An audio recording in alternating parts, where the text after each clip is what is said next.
अभी हाथों की मेहंदी भी नहीं उतरी थी और सुहाग उजड़ गया। लाल चूड़े में वो बाहर खड़ी मलबे से अपने पति के निकलने का इंतजार कर रही थी। इंतजार में एक दिन बीता, दूसरा बीता और तीसरे दिन जब वो बाहर आया तो सब दुआओं और प्रार्थनाओं को बेअसर कर गया। वो पहली बार पति के साथ गई थी, लेकिन शादी के 4 महीने बाद ही सब कुछ खो गया। बदकिस्मती ने उससे उसका सब कुछ छीन लिया। ये दर्द भरी कहानी है मंडी के रिवाल्सर के राहुल की पत्नी कल्पना की।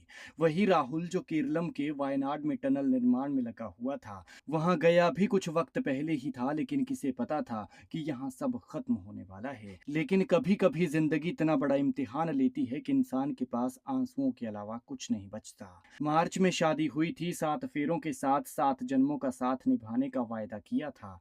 नई नई दुल्हन कल्पना ने अपने सपनों का संसार बसाया था। हाथों की मेहंदी अभी पूरी तरह फीकी भी नहीं पड़ी थी। मांग का सिंदूर अभी नई शुरुआत की कहानी कह रहा था, लेकिन किस्मत ने ऐसा फैसला सुनाया जिसने पल भर में सब कुछ बदल दिया। केरलम के वायनाड में सुरंग निर्माण के दौरान हुए भूस्खलन में 27 साल की युवा इंजीनियर राहुल शर्मा हमेशा हमेशा के लिए इस दुनिया से चले गए।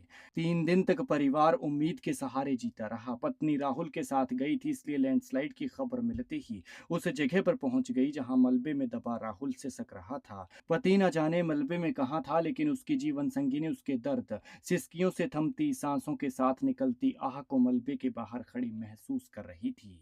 टनल से जैसे कोई निकलता, कोई सही सलामत बाहर आता तो उसे लगता क्या पता मेरा सुहाग सुरक्षित लौट आया हो। कोई मृत आता तो दिल घबरा जाता, और जब पता चलता कि वो राहुल नहीं कोई और है तो मन को ये तसल्ली हो जाती कि क्या पता राहुल अंदर ठीक हो। लेकिन जो कभी न उठने वाली हालत में बाहर आ रहे थे, वो भी तो किसी के भाई बेटे थे, किसी के पति थे। और जब मलबे से राहुल का निर्जीव शरीर बाहर निकला तो कल्पना दहाड़े मार मार कर फूट कर रो पड़ी, क्योंकि वो सिर्फ एक पति नहीं था बल्कि एक माँ का बेटा और एक पिता का अभिमान भी था जो बिखर गया। जिस दुल्हन ने कुछ महीने पहले मुस्कुराते हुए पति का हाथ थाम कर नए जीवन की शुरुआत की थी, आज वही अपने जीवन साथी की पार्थिव देह लेकर घर लौट रही है।